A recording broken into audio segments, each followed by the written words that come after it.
Bien-aimés frères et sœurs en Jésus, la grâce, la paix et la miséricorde vous soient données de la part de Dieu le Père et de Jésus-Christ son Fils, notre Sauveur. Amen. Pour notre méditation de ce jour, nous allons lire dans Matthieu chapitre 11, verset 3. Avant la lecture, nous chantons à la gloire du Seigneur le cantique « T'aimer Jésus, te connaître ». T'aimer Jésus, te connaître.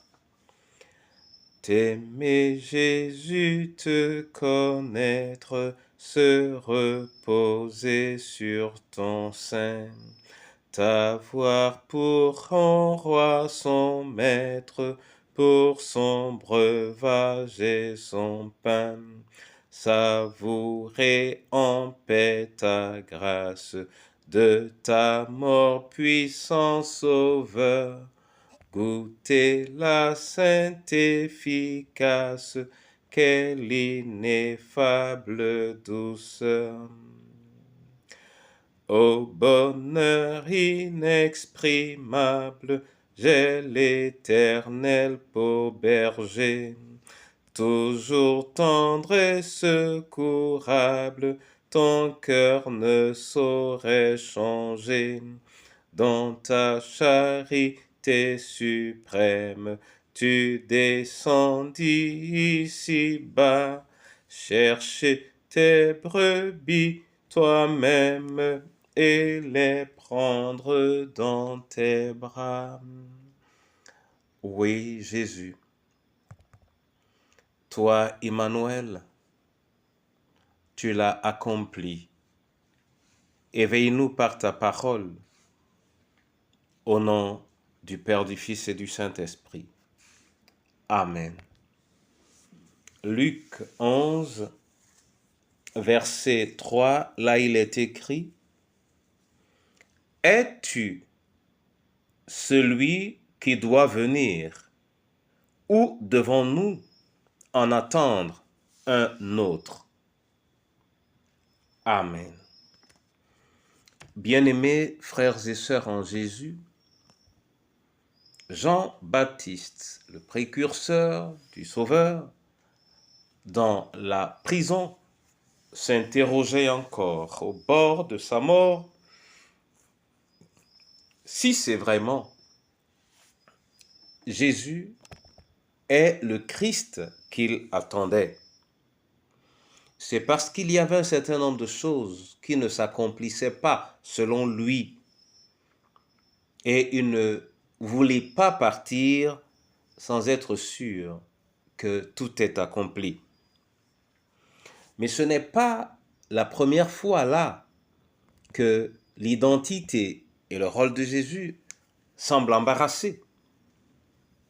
Depuis sa conception, sa mère Marie avait demandé en Luc 1, 34 et 35 comment pourrait-elle, donner naissance à un enfant si elle ne connaît pas d'homme. Et beaucoup plus loin, ne savez-vous pas que je m'occupe des affaires de mon Père? Voilà comment Jésus lui-même a interrogé ses parents, âgés alors sensiblement de 12 ans, lesquels parents ne comprenaient pas que Jésus était effectivement et parfaitement ce qu'il en était dit.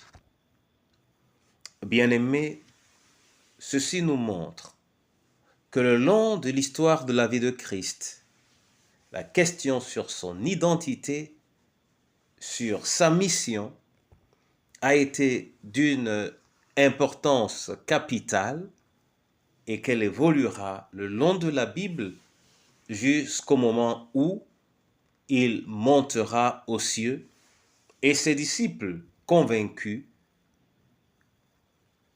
attendront la venue du Saint-Esprit afin de pouvoir vivre la manifestation remplie et pleine de Jésus avec lequel ou avec qui ils ont cheminé. Ceci pour nous dire que notre connaissance de Christ doit également évoluer selon la vérité de l'Évangile et que plus nous le connaissons, mieux nous pourrons le servir. Contemplons le Jésus qui monte, connaissons-le davantage afin que sa montée soit une bénédiction pour nous, au nom du Père, du Fils et du Saint-Esprit. Amen. Seigneur, je veux te rendre grâce et me réjouir de ta présence et de tes œuvres. Éveille nos âmes et nos consciences à la réalité de tes œuvres et la réalité de ta mission.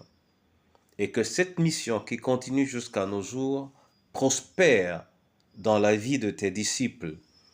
Je veux te prier pour les malades, pour les orphelins, pour les prisonniers. Je veux te prier pour les veuves. Je veux te prier pour chacune de nos familles. Mais je veux surtout te prier pour la communauté chrétienne tout entière, afin qu'elle soit réellement, profondément enracinée dans ton message, dans l'Évangile, et que cette communauté manifeste en tout point de vue, Seigneur, les promesses de l'Évangile au nom de Jésus-Christ de Nazareth. Amen. Que le Seigneur lui-même vous bénisse et qu'il vous accorde la joie des disciples lorsqu'ils ont vu monter leur Sauveur. Amen.